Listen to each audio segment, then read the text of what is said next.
What's going on, guys? FaZe Blaze here, and welcome back to the Game Over podcast. We got my co-host Troy Carter Jr. and our guest for today, Mr. Armani White. Big Blanco! Yeah, I was about to do that shit. So yeah, bro, what's the last 3 years been like for you? You know what I mean? Like just really knowing your story. We can't be too long on it, but I definitely want to know how it felt for you from 2019, 2020, and then what happened in 2021 for you. 2019 was a blur, bro. I was on tour the entire year. Wow, that sucked. Yeah, it was I guess the crazy thing is now I'm on the road, so I don't even realize. I didn't realize how good I had it in 2019, but actually I was on the road the entire year. 2020, the pandemic happened, and we had a house fire, and that shit just kind of stopped me in my tracks. So I felt like if I was climbing up in 2020, shit just fell. Shit just fell to a real low point.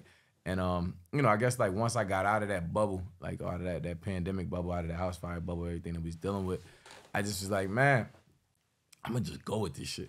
Just really go for this shit, relentless, put everything on the table and don't hold no punches back. And that was what we did 2022. I just started off just let me make a plan for how I would, if I was to release this record, that record, and I'm gonna put all my money into this shit. If I lose all my money, fuck it, I'll figure something out, it'll come back.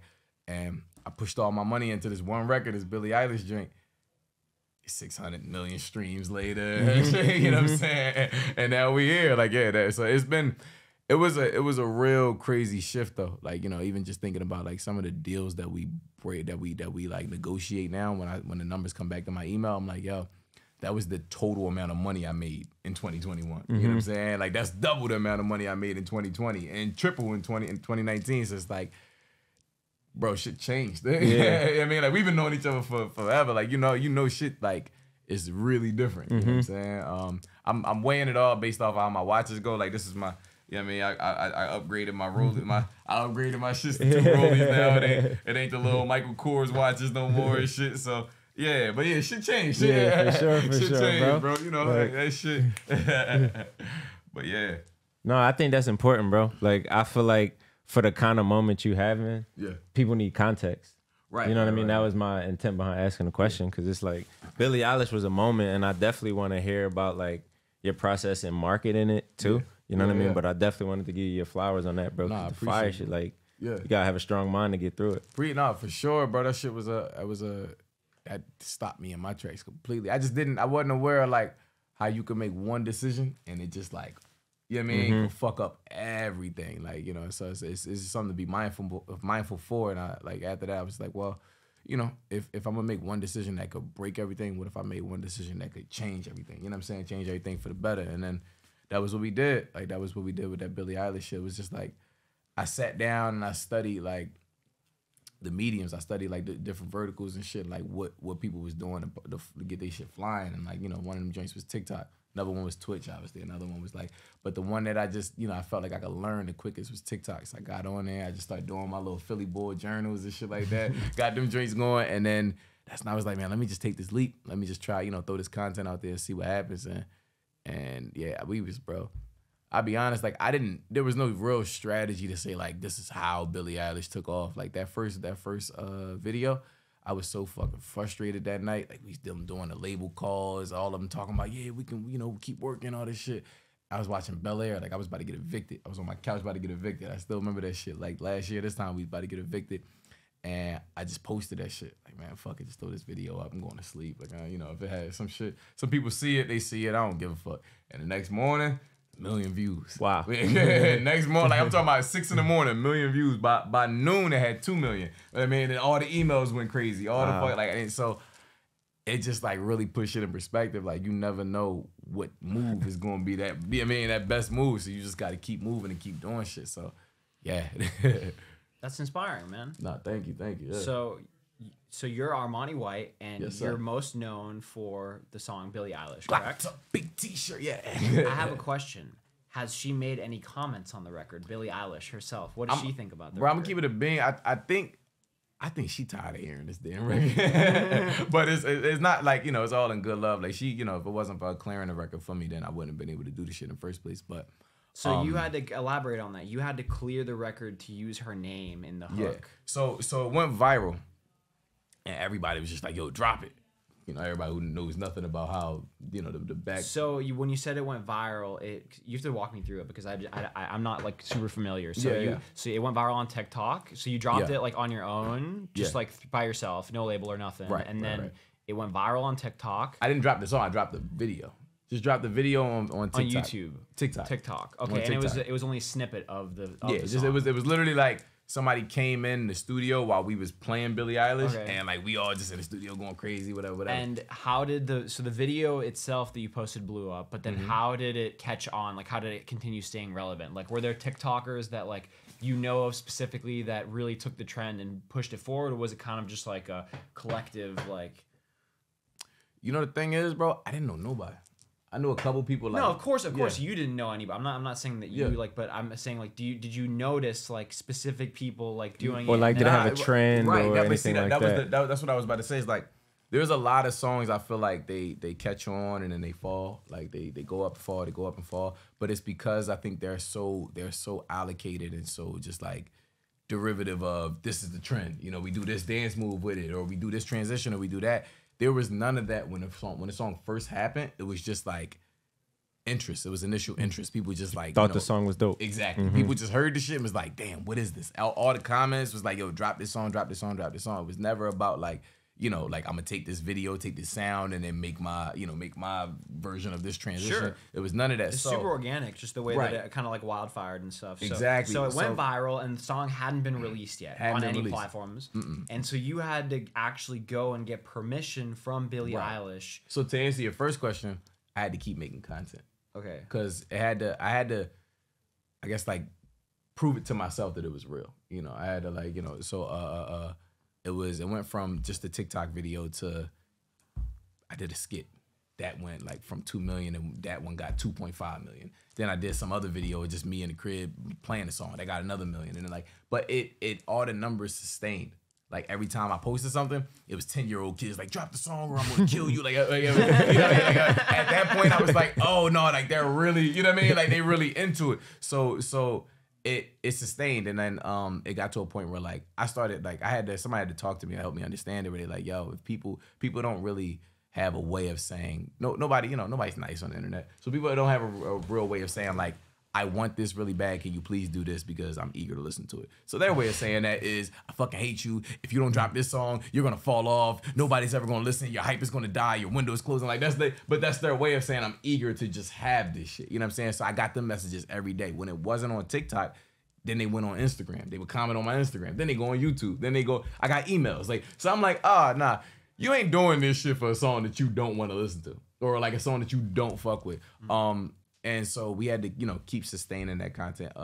We had to keep. How long was that? How long? That was maybe 2 months. This whole time you were just independent? Yeah. How much content did you post? Personally? Maybe like at least like 3 videos a week at least. Like just on TikTok alone, at least 3 videos a week. Obviously we had to keep Instagram stories going, had to keep Instagram posts going, had to keep tweets going, all that shit. But it was like at least 3 to 5 unique TikToks a week. Yeah, so like talk to me about that, because like that's one thing I think is unique about you is like you kind of operate like a content creator in general. Like you said, like with the Philly Boy Journals kind of going viral. So like how do you like think about marketing yourself as an artist? So I think it's all synonymous. Like I think we're in the world of content. I think music is just another vertical of content. I think TV shows is a vertical of content. I think, being on Twitch, being on YouTube, being on TikTok, being on whatever it is all just verticals of content. Like my competition isn't Drake any more than it's Charlie D'Amelio or it's fucking the one nigga that just be pointing that shit that don't say anything or whatever his name is. Like it's like all of these things are just we just fighting for people's attention at the end of the day. You know what I'm saying? I'm the same way I'm fighting with Frankie from Snowfall or Franklin from Snowfall. Like it's, you know what I'm saying? Like it's all just it's just we just fighting for people's attention. So for me, I have to play the game the same way that the other people are playing the game and getting people's attention. I can't release a song every single day, but somebody can do a dance move every single day. Somebody can mouth the words to some sound on Instagram every single day. So it's like I have to find a way to keep up with that level of output. And you know, so it goes in ways of like the Philly Boy Journals. It goes in ways of like, you know, posting video snippets at the studio. It goes in ways of like, before the Philly Boy Journals, I was acting like a pastor in my room and shit like that. I was like, look, Chloe Bailey got an ass so fat, like I mean, like those just random shit.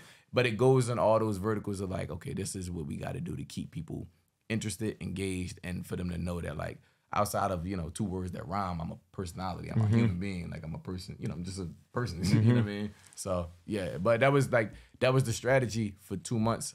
We ended up getting all of the sides cleared. We got like Pharrell to sign off on his side, Nori to sign off on his side, Greg Camp to sign off on his side. What do you mean by this? What you're saying? This so they like to me. So when you have a sample, you have to get permission basically to. So the song sampled a bunch of other beats and sounds. It sampled words one and song. Lyrics. Oh, okay. It sampled one song that's like, it's a popular song called "Nothing" by Nori. So I had to get Nori to you know, agree to me using the sample.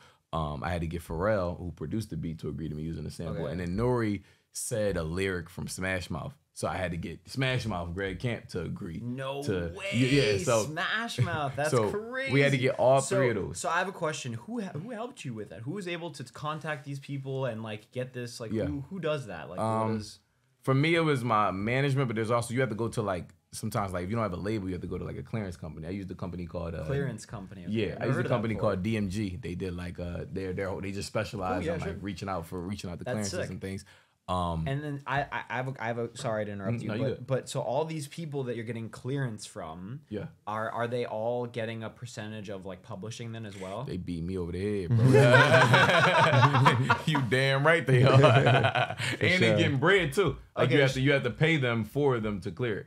So it's like, so you have to pay in advance and they take a percentage. Wow. Yes. No way. Yeah. That's wild. So it cost a couple, you know, couple 5 figures. Sure. I mean, it's an investment into like a huge return. Like, I mean, like the shit worked out. This shit worked out tremendously. But I'm just asking because it's very interesting. You know, it's not stuff that like a lot of people know. Well, if you think that's interesting, right?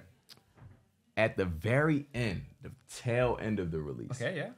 They were like, yo, I don't know why we didn't ask this before, but we tail end. You mean like right as it was about to right, drop. and again, we're good. Like we got all the sides clear. We straight. So we like, yo, we just need to like, you know, just send the paperwork over. And they was like, yeah. One more thing. Did y'all get Billie Eilish to say that she was cool with this? And I fell back like, how the fuck am I going to get Billie Eilish? Like, bro, did you hear what I said in the song? Like, there's no way she going for this shit. So now I'm just like, yeah, this shit is over. Like, you know what I'm saying? At that point, it's like, hey, you know, like we might as well just pack this shit up, bro. Let's work on the next song. Like, what it is, what it is. And like that shit we tried, like, you know, my manager reached out to her manager. It went for a couple days, like maybe a week or two. And then one day randomly, Billie's photographer, this girl Kellyanne, she posted a video dancing to it. And Billie reposted it on her story. No way. And that was all they needed. That was after that, she gave us the clearance, like, yo, let that shit fly. And and that was the. Not because it's cool. Like, even if I was Billie, I'd be flattered. You know, it's nothing. Right. That, you know, it's super, super, super cool shit. Yeah, like we wasn't talking shit or nothing. Like, you know. But so the song went viral, and so you explained the clearance situation. I'm curious now. So obviously a lot of the virality of the record gave you leverage to gain a lot of these clearances. It also kind of gained you a record deal, right? Yeah. Because at that point when you're an artist and you have a song that's going viral, you have like probably a lot of people who are interested in like signing you, developing your career, whatnot. Where did you sign and why did you end up signing with them? Like, because I'm curious to hear if you had other opportunities, like other interests anywhere else. If you could name any record label, they all emailed me. Anyone, you just pick one of them. Like they all, I can search that shit in my in the fucking search bar and the pop up. But we went with Def Jam ultimately because it wasn't about signing to a label. It was about partnering with a label. Sure, yeah. You know, and that was my whole thing. Was like I want to come on as a partner wherever I sign. I want to come on as a partner.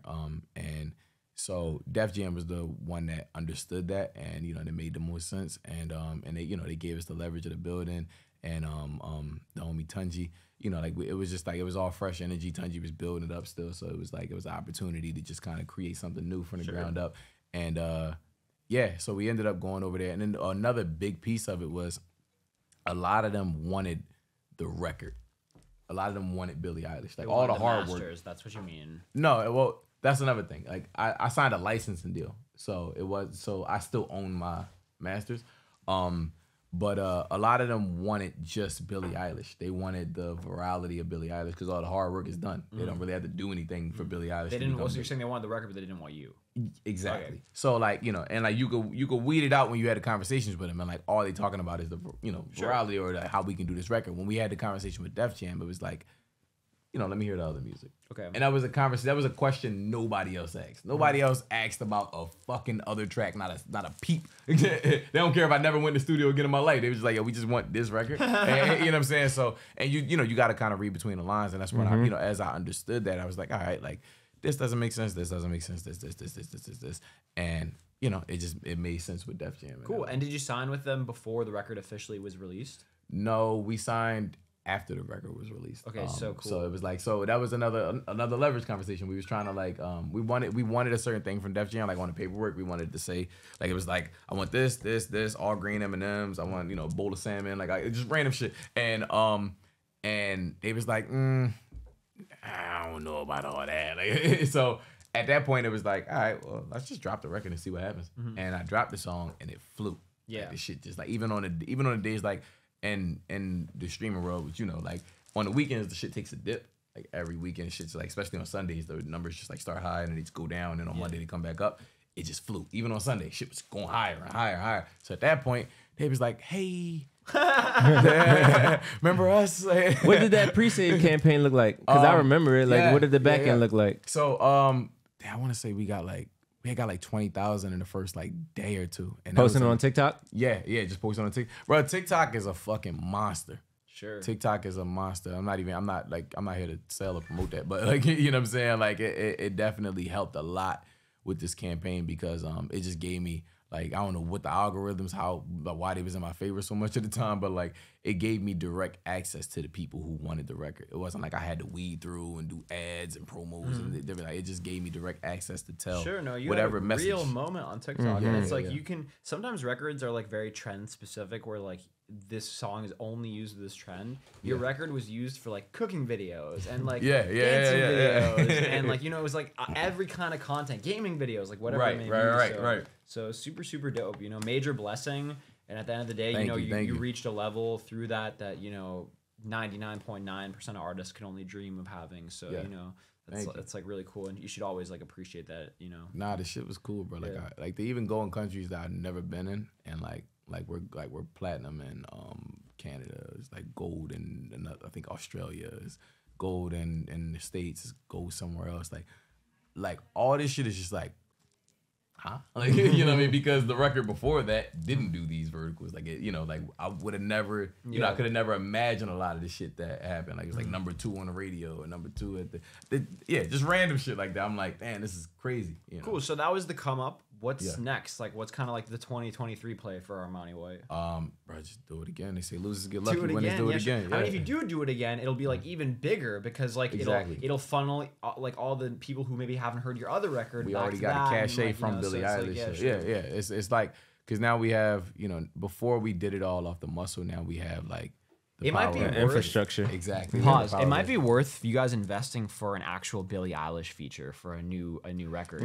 Because like just because of like the like kind of how like the news of that happening like would like, yo, the Billie Eilish guy made a song with Billie Eilish, and then it actually is that banger. You think too, we ain't like, asked, bro? You think we ain't already asked that shit? We definitely like that. So it's probably a lot harder in reality than I think it is. Because like, in my head, I'm just like, you know.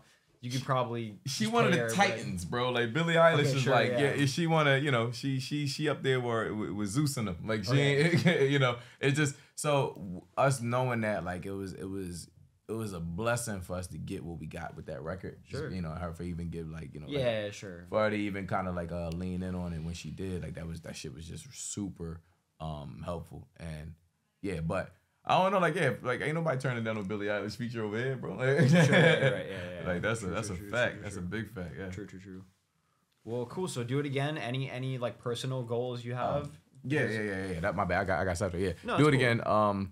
Right now, like a lot of it is like it's a little bit of a balancing act because like there's a lot more shit I was able to do at home You know what I'm saying? Like I'm in one place for the majority of the day. I can make content, I can make more songs, I can write shit. Now it's like you got I got like the day to be home, but in the morning I fly out and and I may be gone for like a week and then I come back for another 2 days and then in that 2 days I gotta record another song, get this done, get that done, have this meeting, and maybe in like the small window of 2 hours make content and do shit that I want to do, and then we right back out. So it's like right now it's trying to find a balancing act to do things the same way I was doing it on the content side, but it's always just like the plan is always there. The music is definitely there. We like on putting the last little bit of touches on what our project is and what the follow-up project is after that, just so we got like, cause now that I know like how this shit works, I didn't I was a rapper before this. Now I'm like in the pop world. You know what I'm saying? Like we just did a song with I can't say that, but we just did a song with some pop people. So it's like huge artists. Yeah. So it's like now we're in this world. It's like I have to play both sides. I gotta show up for all the hip hop events. I gotta show up for all the hip hop things, but at the same time, like there's the pop things that happen where it's like I'm the only one of me that ends up making it through that, and I have to make sure I'm present. You know what I mean? So just knowing that now, it's like, all right, well let's stock up a little bit more acorns. Let's make sure we got a little bit more music. Sure, super smart. Already ready to go out and content. So the music is there. You're not really focused too much on at the end of the day, you always be creating music, but the kind of like more priorities are kind of getting back into content and just finding like more consistency in that where you win at. That's where I feel like you win at, is when you got the content like just consistent. Because it's really just about like, if people don't keep seeing you, they forget you. Like they forget that it even happened. Yeah. You know what I'm saying? Like, and it could be the biggest splash in the world, bro. Like if somebody turned their head long enough, like it'd be like it never even happened. You know what I'm saying? So I like to compare what we do a lot to like the standard television commercial. Every day you go on TV, every day you're pitched products from commercial, whatnot. And your personal platform is basically a way to every day just pitch something. Yeah. Most of the time we're pitching entertaining content. There's no purpose behind what we drive besides making people laugh or cry or whatever emotion we want to make them feel. But at the end of the day, when it comes down to it, you have an opportunity every day to promote something with your content. Yeah. And if you're an artist, taking advantage of that, like you did with your most viral record, it can be really beneficial. So I'm stoked to hear that you got that mind to you, because a lot of artists don't forget about the fact that content really makes a big impact, and they maybe are kind of pushing the labels more to control it and not really stepping up themselves. But it really seems like you're someone who steps up for your own content, and that's really important. So Blaze, with you being like one of the biggest gamers in the world, and content creators in general, and seeing like the demand that there is now from the labels to get artists and shit involved, how do you think artists should go about getting in the community? It's a good question. I think the gaming community is super powerful when it comes to music, because gamers are huge fans of music, and they're constantly playing music while they're on their streams. So having them just highlight songs and building up more of a connection with their audience to records or to artists can be like hugely beneficial, because it opens up a whole fan base for the artists. So how to get connected? Just like get involved. If you do play a video game, you're already like connected. You already are relatable to every big video gamer, especially the people who play those games. So if you're able to like just reach out to them, or maybe get connected with their management or whatever, and you're just like, hey, let's run some games. All of a sudden you're opened up to a whole new world. So I can't tell you how many times I've just like ran some games with an artist, or like pop, rap, whatever country, and then we're just like playing, and then a crazy clip happens, and then they're randomly in a clip that just like went viral, got posted to FaZe or whatever, and then it's just like, but anyway, I think I would say just like, do you play any video games? Bro, I miss Call of Duty so fucking much. You running too much now? Yeah, no, I don't get a chance. Like I bought a PS5 in 2021. I still to this day have not opened it. Like I just never had a chance to. I miss Call of Duty. It'll come again. You're just on the grind, and like there's not really, Call of Duty's not really the best right now. Like it was really fun for Warzone 1, like during COVID and shit. It was super fun. I was playing every day, but it's like it's a little different now. Like the new COD isn't as fun, but there's still a lot of good games out and stuff. So who your favorite person that you play with? My favorite person that I've ever played with? Like random artist. Ooh. That was like, yo, I didn't know he was nice like that. I mean, like, if you're gonna ask me artists specifically, T Grizzly, like he was just he was definitely like that's just the artist I've played the most with too, and like he really was just like asking me a lot about Twitch and stuff early on in his like streaming career, and just like like but I think just overall, like, not artist, the person that I've played with that I've had the most fun with, and I'm just like, whoa, like I can't believe I met this person and like got to play with him, was this Mexican soccer player. His name is Chicharito. Okay. He's like he's just like one of the most well-known soccer players in the whole world, and I used to watch him all the time when I was like a kid. So like he streamed Twitch. I didn't even know, and somebody in my chat, I was streaming. He sent me a clip of him just like freaking out about me. He was just like in Spanish, like talking about. He was like, "Oh my god, like FaZe Blaze," like he's like watching my clip on my TikTok or something like that, and then like he just like admired how good I was at the game. And then I reached out to him and I was like, hey, yo, I saw this clip of you like reacting to me, and like it was getting reposted places and stuff. And then we just like started playing together and like played together quite a bit. And then he invited me to come watch him at his soccer game and stuff. He plays for the LA Galaxy now. He's like a little bit older now and like more like kind of like family and stuff. So he's like, but he used to play in all the biggest leagues. He used to play in Premier League and, you know, Mexican national team, all that stuff. So he was. Can I be honest, bro? Yeah. I was a hater at first. A hater of what? Y'all. Elaborate on that. Let me explain. Like so when I grew up, we was outside, and then when we got back in the house, like, you know, 7, 8, when it was curfew, then we go in the house, we play games. When I got a little brother, all he did was just watch y'all play games, and it never made sense to me. I was like, yo, like, just play the fucking game. You own the game. Just play this. Like, why are you watching someone else play the game? Until like one day I sit down, you know, when Twitch like started happening, especially like during the pandemic, I sit down, I watch, and I'm like, oh nah, like, this is different. Like, these niggas nice, you know what I mean? So like I get it. I definitely get it now, and especially like I'm like I be in it. Like I be watching y'all streams and all that now. Like, and you know, just FaZe in general. Like it's a long history of, you know, like even outside of gaming, like just definitely. YouTube. Like y'all, I think y'all changed, you know, just the way that people consume content on that platform. But no, that's love, man. I was a hater though. I ain't gonna lie. And then when I seen y'all playing, I was a hater because I'm not that good. It's cool that, you know, you're down to admit that, and also, you know, even cooler that you really like found like an appreciation for it now. You know what I'm saying? Just to touch on what you said though, you're not alone. A lot of people have the same opinion. The thing that I always compare it to when people do share that opinion with me is I'm like, you know, a lot of people watch sports, but they don't play sports. Right. You know, maybe because they're not good enough, maybe because they're physically not able to, because they have some sort of, you know, they can't, you know, whatever. Or some people just don't have the money. And it's the same thing for gaming. You know, some people aren't good enough. Some people don't have the money to get the console or whatever. And some people just aren't able to play because of their hands, or, you know, they can't pack or whatever. So it's like, it's they tap in and they watch the streams, and it's a huge, huge community. So it's really like, I think. Nah, I ain't no hater no more. I ain't no hater. Yeah, no, I can tell you're not. You know, I'm a fan. Like, you were really like dope too. The first night you came here, you definitely made an impact on me and my girlfriend when you were here at the crib, and just like you know, introduced yourself and really showed like a lot of interest for like what we had going on. So it was like you know, because I like during the pandemic, my roommate Christian, he also sings with me.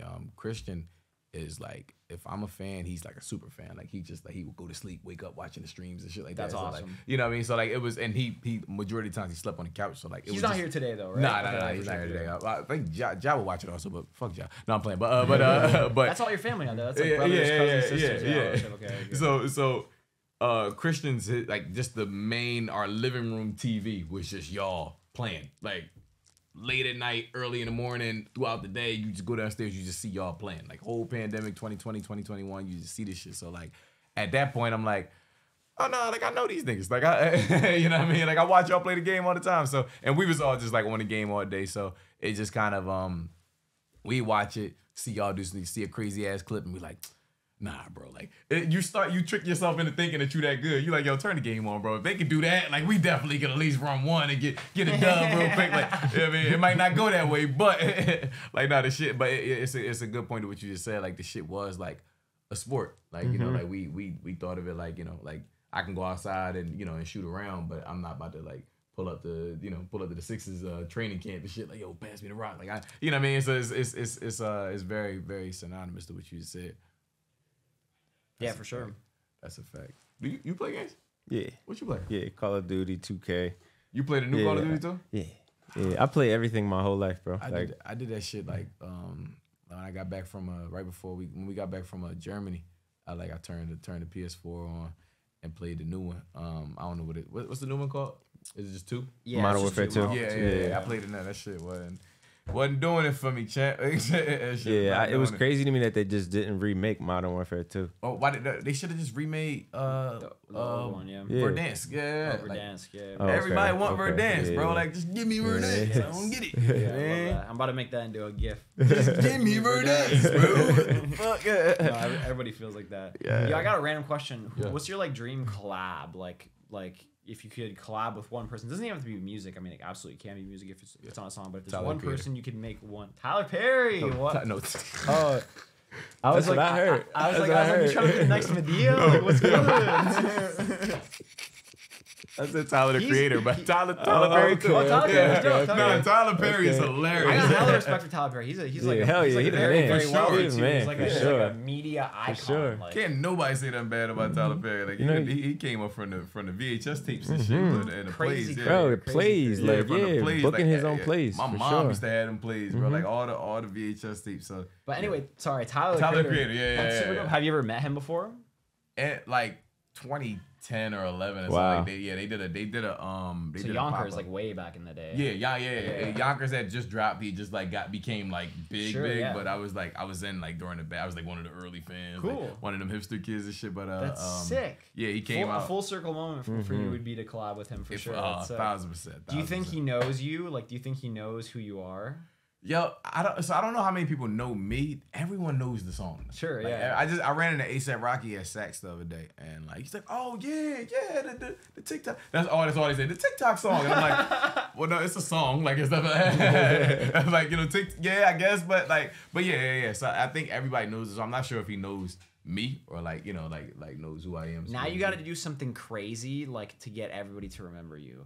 Or just make more dope music, which I know you will, but you can also just go the route of doing like some crazy publicity stunt. Yeah. And then it's like, oh, it's Armani White who did the crazy thing, but we know him from the TikTok song. Yeah, but now we know, we really know the name. It's a lot of playing some like super famous chick or like something like that. That's the next step. That's definitely the next step. There's a lot of playing seeds. I just did. You seen when I did the bell ringing shit in Philly? Yeah.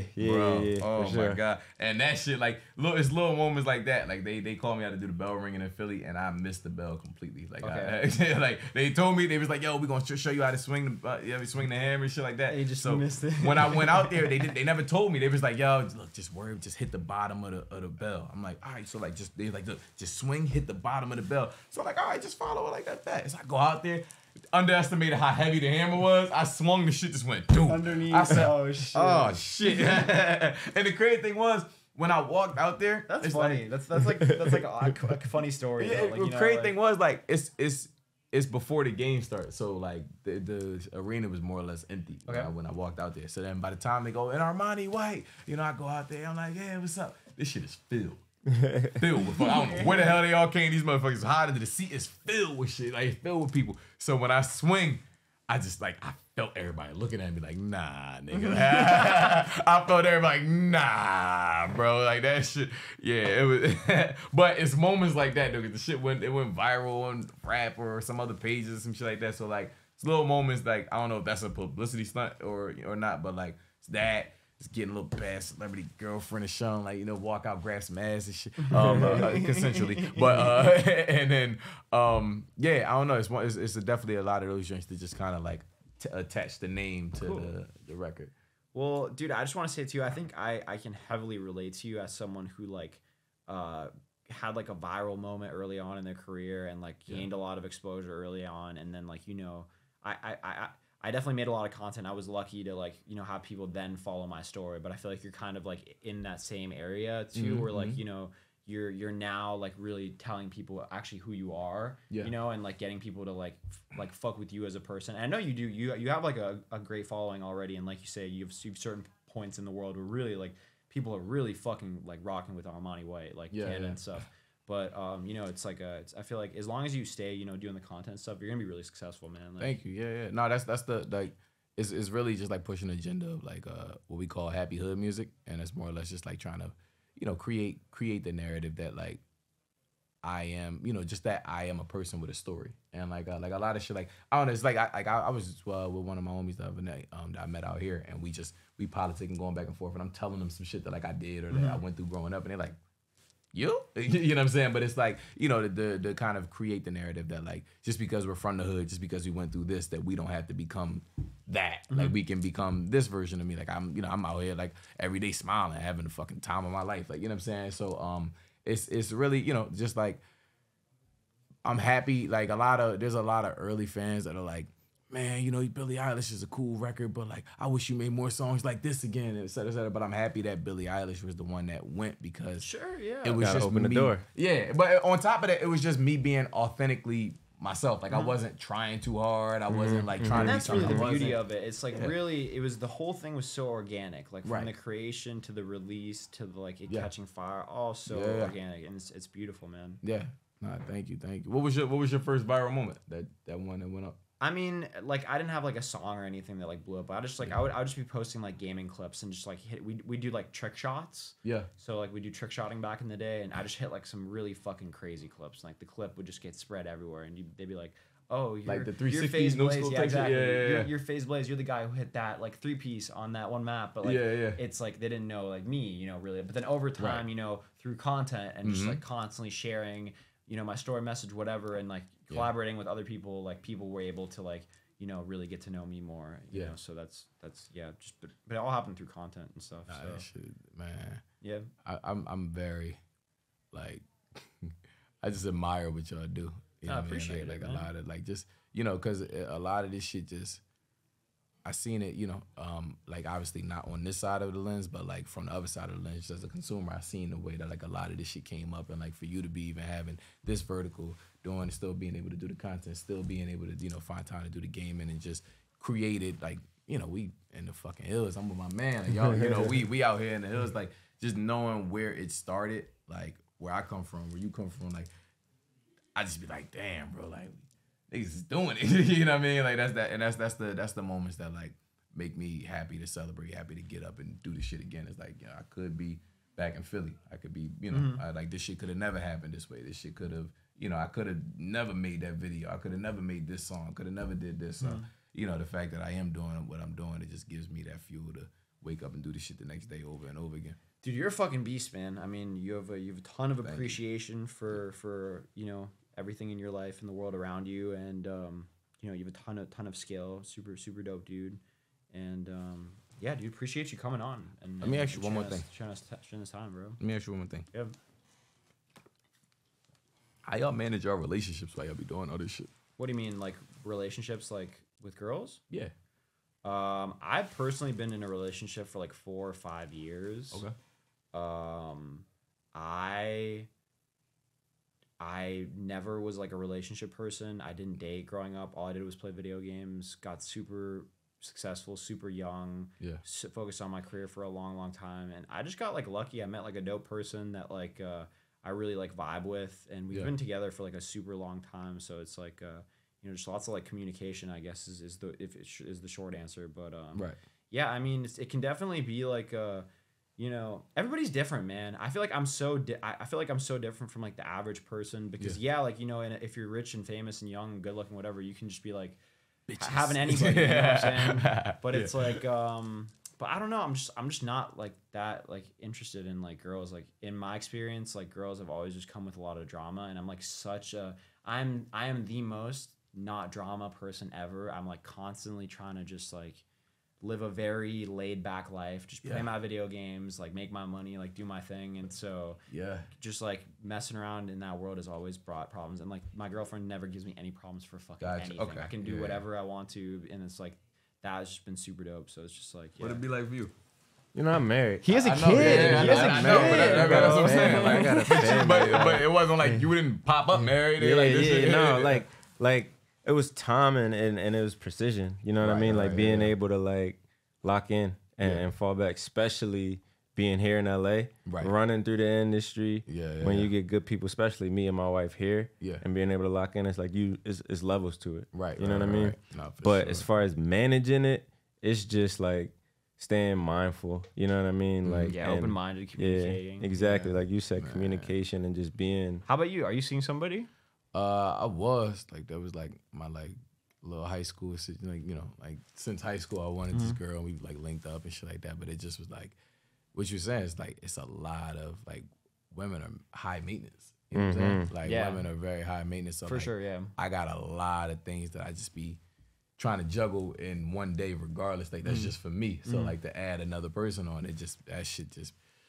You know what I'm saying? So like I had to create separation. I had to be like, yo, I gotta fall back because like this is becoming a lot for me to even just think about it, shit like that. But yeah, I don't know. Like when I'm around people that got like they got their thing and they got it going and it's consistent. I'm like you can't look for it. That's what I've found. Right. You know, looking for it, you may find it, you may get lucky. Most of the time, if you go looking for it, you're gonna find the wrong person. Like it's just kind of one of those situations where like a person just steps into your life and it just makes sense and like they're able to raise you up and like, you know, you have such a prolific career. It's like whatever person is in your life should be like amplifying that in one way, shape, or form. You know what I'm saying? Not causing it to have any sort of stagnation. You know what I'm saying? Yeah. So it's like, yeah. I mean, it's your bro. You're in like a new league, bro. You know what I'm saying? Like I wouldn't even though I am you know, very popular gamer, been for a long time. I wouldn't even consider myself in your league. You know what I'm saying? It's like because us gamers, we're still like.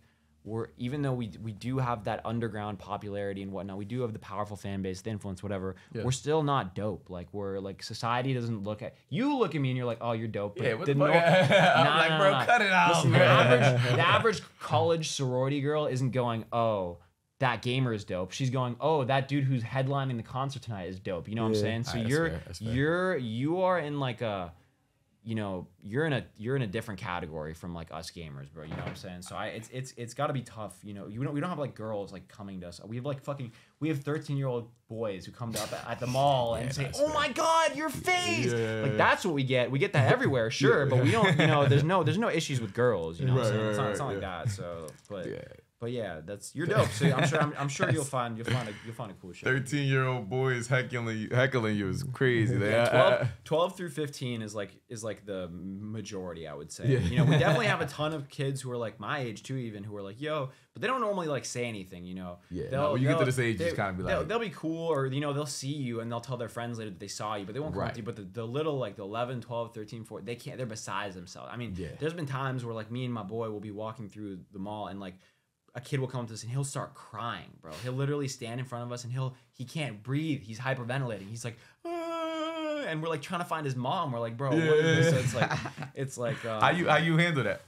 Like, dude, definitely weird. Definitely, that's happened to me twice, and it's like so weird because like it's like, dude, really trippy because like everyone's looking at you too, and it's like they don't know what's going on, like you know, and there's this kid standing in front of these two like teenagers like crying, like, and it's like.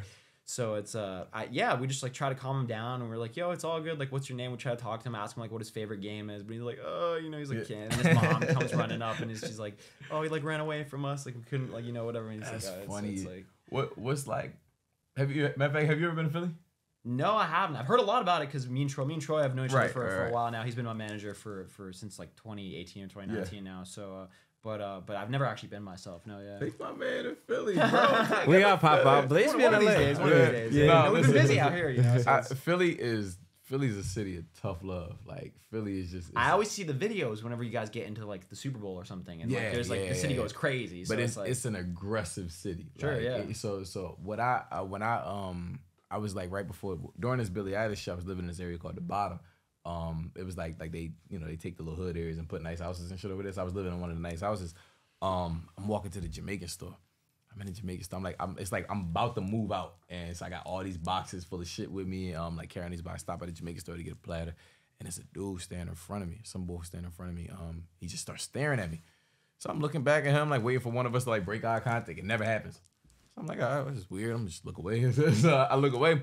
He pulls his phone out. He starts typing some shit in. I look down and I see my face, and I was like, shit.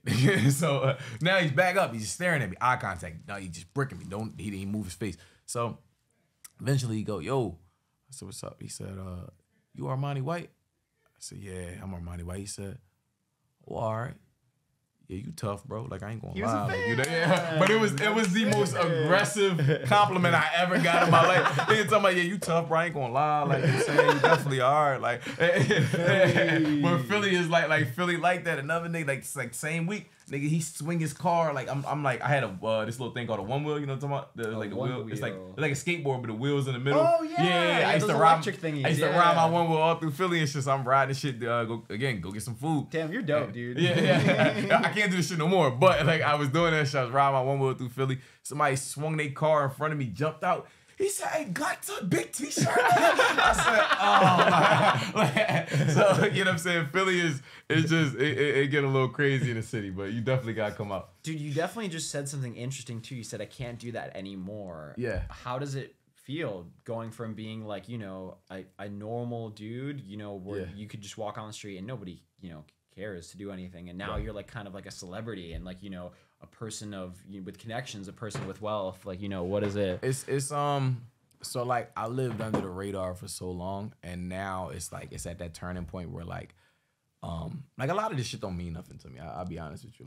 I bought this watch, this specific one, because the first. It's a really nice Rolex. I was gonna ask you too, like, do you yeah. know about watches? Because like what you're wearing on both wrists are like both really nice watches. Thank you. Yeah. No, I got a couple people that like helped me pick the other one out, but this one, the Submariner, this was like the first ever watch I seen like somebody rich own. So I was like, yo, if I ever get some money, I'm gonna buy that watch. A lot of this shit, other than this one, a lot of this shit don't really mean anything to me. It's like, you know, I'm in it to be the biggest thing in the world. That's my mentality. It's like I want to be the greatest fucking thing ever. So I learned that sometimes you have to play the game. You gotta buy the jewelry. You gotta, you know, get the watch. You gotta get the chain. Some of this shit, because it's a language that some people understand. This is how they measure success and how you translate success to them. Absolutely. You know what I mean? So 100%. So you have to play the game. So I'm at that turning point where there's a lot of these things now I have to pop out and show people that like, yeah, I have a lot of money. Like, yeah, I'm doing pretty good for myself. And now, you know, there's the moments where I gotta, you know, and when I'm back in Philly, I gotta keep the clava on her, the shiesty on her and all that, because I'm at that point now where I don't know who sees me. You know what I'm saying? Like nobody, like you just said, like once you get to a certain age, you're not really excited. You don't jump out. Like you just look and go, there goes such and such. You know what I'm saying? And you keep moving. But like I have to be mindful of who it is that could be saying that. Like, you know, a lot of like those two people that jumped out, they was like super excited, but there's somebody else that could have jumped out and not been as excited. You know what I'm saying? So it's good that you're aware of that. I mean, it's a very, very unlikely scenario, but you know, it's good to just be knowledgeable. I was just more curious from like a, you know, because I think about it sometimes too. You know, I'm not on a crazy level where like I'm afraid of people stopping me or anything like that. But I have friends who, you know, good friend of mine, FaZe, he's like one of the biggest YouTubers on the entire platform, and that dude really, like, everywhere he goes, he gets stopped for pictures, and not just like people really like want to take up his time when he goes out. You know what I'm saying? So it's like you know, I was just am curious, you know, if people are mindful of that, if they don't like that, if they're, you know, what, because it's like, you know, I mean, for a me, lot of really famous people say that they wish that they weren't as famous as they were, because they wish they had their like kind of anonymity back, being able to go to the mall, being able to do regular like, shit, regular human shit. Yeah. I mean, it's a little bit, it's like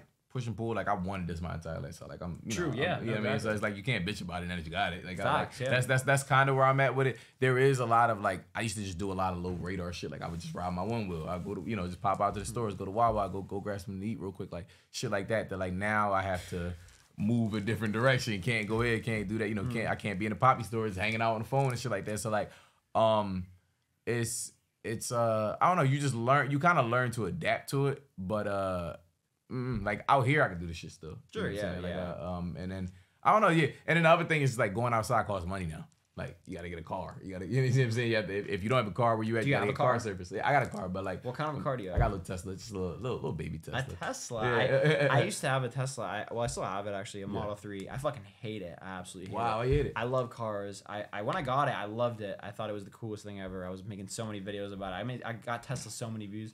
One of my most viewed videos too I've ever made too was like a video about my Tesla. Right. And I just ended up hating it. It's just like it just felt too much like a go-kart to me. I'm such a traditional car guy too. Like I came up driving like an old stick shift car and like drove stick shift cars for like the majority of my life, and then like The batteries, like, the electric man, sounded cool doesn't at do first, that. but yeah, That's my the battery life on my shit be going so fast, bro. That shit is ass. for sure. Yeah, That shit is ass. That's the only that's the only thing I don't like about it. But but I mean, I get back. Like I be fucking the streets up and I'm riding through. yeah, sure. Its performance is crazy. Yeah. But yeah, the battery and then just like waiting for it to charge too. Was and that shit. It's like a bummer. But anyway, the reason I ask is just because is a lot of artists they get a viral record or they make a lot of money and they buy a car. I would just be curious, if you could buy a dream car, what would it be? But maybe you're not into cars that much. I think it's whatever that big ass tank is that Uzi got. I want that shit. I don't know what that is. I want that shit so bad. I don't know what the name of that is either, but it's a very specific car that's like made for full security. It has like bulletproof windows and doors. It has like handles that like shock you. It can like pepper spray people. Rhino, I think. You have like a microphone too that you can speak and it like tells people whatever. And I think it is called a Rhino. I want that shit. I think that's just hard. That's just cool. I might like I think my Tesla in a year is gonna be my mom's car. I could see you in like a TRX like Ram, like a Hellcat truck. Like it's yeah. No, we had one of them in the last video. I think it was cool. the exact joint, the big ass pickup joint, right? Yeah, they're big. Yeah. They're fast as fuck. They have a really nice engine. Hell yeah, I can see you in, like, I know exactly what you big all black matted out like. That's what I can't do little cars no more. For sure. I used to want the speed car, like the little fast ass drinks. It's a bunch of potholes in Philly. Yeah, like all that shit. That would not go good. I mean, so I definitely think it's gonna be one of them big ass cars. If it's not that Rhino joint, it's a TRX or something. I want something that's like, I don't know, like if I ever like spin out, bang out some shit like that, like I'll be straight. Yeah, I like Rivians. Y'all seen the Rivian? Rivian too. That Rivian truck is dope. I've never driven one. You drive an electric car? No. Troy drives all the cars. Like, pulls up in a different car. That's my man, bro. That's my man. Wait, so what you driving now? I have, if you walk outside, I have that matte green BMW X6. Yeah, his shit's fire. I seen that shit. I definitely seen that shit. It's pretty new too. It's like a 2023, and I just got it in October too. Yeah. So I was really looking for I test drove so many different cars. I went to like all the dealerships. Me and my girlfriend, like we took like a couple weeks to do it, and like really made like a fun like activity. I went and saw like all the Mercedeses, like G-Wagon, like the coupes too, like the SUV coupes, and like this one specific X6 had like just like a bunch of little features that I really liked, and it drove really smooth, and like I just copped it, and then like just added my little things, like got new rims, and gave it a paint job and all that stuff. I just be hating the way cars feel after like the first 2 or 3 years when like you could hear the fucking engine. Sure, yeah. Shit in the back. Like that'd be my only reason why. And I didn't want to grab something that had depreciating value. No, yeah, like, Tesla's great. I mean, my Tesla, yeah. Dude, my Tesla, I got it for like a little bit over 40. I paid $5 extra for it to get the fully automatic self-drive. This was like years ago. It was back in 2019. Yeah, and it was like the max cost was like $5. Now it's like $15K. So right. Like, just off the self-driving, I got like a $10K appreciation on the car. Like, exactly. So that's what I'm saying, bro. Yeah. Like I think my shit was when I bought it, it was for 51, and the same version, like with all the shit that I added to it, is like 63 now. Or some shit like that. That's fucking sick. So I'm like, I don't know, like that. That was the reason why I got that shit. I had I love that you're like so smart about your money too, in the way that you like are about financials, even though like you have a lot coming in abundance. It's like you even when you sleep, you're making money. And it's because of royalties, and it's like you're still like smart enough to be like, hey, I am thinking about the value of this $50,000-$60,000 car, and not just going out and like blowing 10K here, blowing 5K here. You know why? Right? So it's your like pop, bro. I seen an interview with your pop where he was talking about that shit. That's like, sick. Buying real estate? No, it was just about like it was about when what the fuck was he managing? I don't remember. I think when Eve left or something like that, and he was like he had lost everything, and then he just after that it was like that shit put him in a shock where he was like, I never want to feel like that again. Like, you know what I mean? So when it come down to spending money, I don't know. It just hit me like it's literally how I built this. Yeah. That's literally why. I had no idea about your dad that he was at a point where he had like lost everything. Yeah, like 2009ish, like right before Lady Gaga happened. Yeah. Sure. Eve had fired him. So that was the comeback. Yeah, that was the comeback. Then they came back with Gaga, bro. And that's so like, but that's like. I need to get educated on your pops. But like you said, assets. You know what I'm saying? Right, like super assets, and understanding that you want to buy shit that you could sell at some point, if anything else. Like, Even so your when you watches, are gonna bro. spend Like exactly, assets, bro. Even this watch, when I got the Rolly's watches, going up right now. when I got the watches, I was like, bro, I'm not busting down no watches. Like I ain't doing. Like I want to buy something that if I want to let this shit go, like we let it go for that value or No, this is way cooler too because you can actually wear this place. You can't wear a bust down watch like anywhere, bro. It looks crazy, bro. I mean, I wasn't saying because of the look. I was mainly saying just because of like it's too much. It's like that's something that people will steal and like risk their life over to get. You know what I'm saying? Like somebody may not risk his life to get like a watch. Most people don't even know the actual value of that, but they see diamonds on it and they're like, oh my god, it must be expensive. But this shit is worth more than the little for sure. Santos, the little $5,000 Santos or whatever they be putting on. Like absolutely. Yeah, I just like I'm not.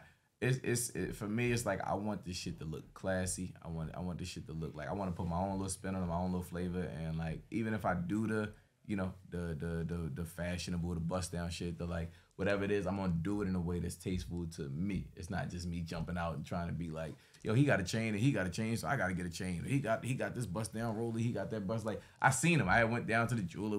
I tried on the rollies with the butt, like all the diamonds, and I was like, nah, this shit look like a G-Shock champ. Like I was just like, I'd rather just, get Who are your shit. mentors, dude? You have like so much wisdom and knowledge, and like who do you like look up to? Like who do you Pop. I like a lot of it, bro. I'll be honest. Well, like it is Pop. Like that's just like some West Philly shit. Like But I just watched a bunch of YouTube videos. Like a lot of this shit was just YouTube because we didn't really have a lot of it. I love that, man, because that's how I came up. I'm an internet kid. Everything I learned, everything I do, self-taught for sure. Exactly, for sure. You can learn anything now, bro. Like I just specialized. That's what I'm saying. Like, cause it wasn't really like a lot of mentorship and guidance in the city is flawed, or like it's people just talking in misdirection based off of like their experience, but nobody's actually giving like real wisdom.